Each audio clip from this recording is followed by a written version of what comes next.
Hi parents, Dave Honda here. This video is a little bit about the math textbook, the curriculum for this year.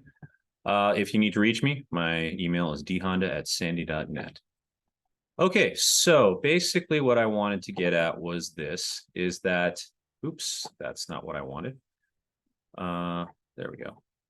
Over the summer, there was a new textbook adoption, and this is what your kids got from, oops, let's see, is that, oh, it's got a blurred background. All right. Well, if you could see this, there we go. It looks like this. It's the Amplify curriculum in conjunction with the program called Desmos. And this was the textbook for this year. So the kids picked this up at the library, and it's essentially more of a workbook. It's not the same as quite a textbook that you've seen. And it looks like it's going to be a big program, a good program, and I'm looking forward to using it.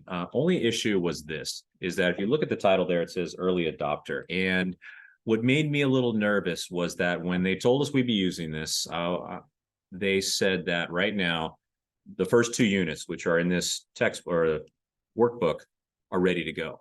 And that subsequent units would be ready to go as the year progressed. But currently, online or even pencil or paper hard copy, they're not available yet. And I just had this worry that I'd get stuck in October and what they promised and what actually happens are two different things. And then all of a sudden I'm stuck with no textbooks. So I made the decision to do something a little different, that I would stick with last year's textbook. Okay. The only issue with that is that your kids don't have this textbook at home. Currently, the library is phasing these out. Although stole a full class set for my classroom. So your kids have access to this textbook in my classroom. And the other reason I made that decision is because this textbook can be found online, which I've already shown your kids the link to them. So typically what you'll see if we're doing book work at home is they'll either get most of their, if not all of their work done in class with the textbook, or when they go home, they can use the online textbook, or in case they know they're not going to have internet access or that's going to be an issue, I've been making copies of the relevant pages that they need for any particular assignment, and they can take that hard copy with them.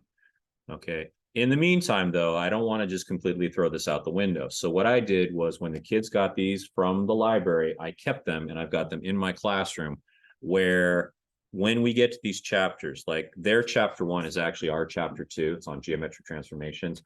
I've been looking at this, and where I feel like these activities are well written and worthwhile, we will be using these in conjunction with this one. So I'm basically trying to use the best of both worlds. All right.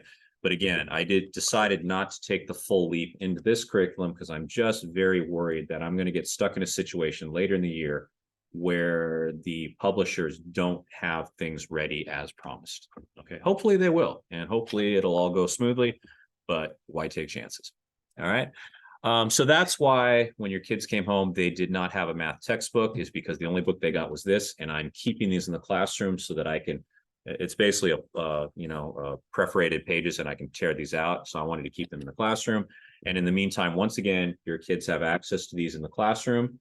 They have access via Google Classroom to the online textbook, and I've shown them how to get there. And on those rare occasions where maybe internet's an issue, I'm making photocopies of the relevant pages they need anytime they've got an assignment or things like that. So I hope that answers some of your questions why no math textbook went home. If you have any questions, like I said earlier, you can email me at dhonda@sandy.net.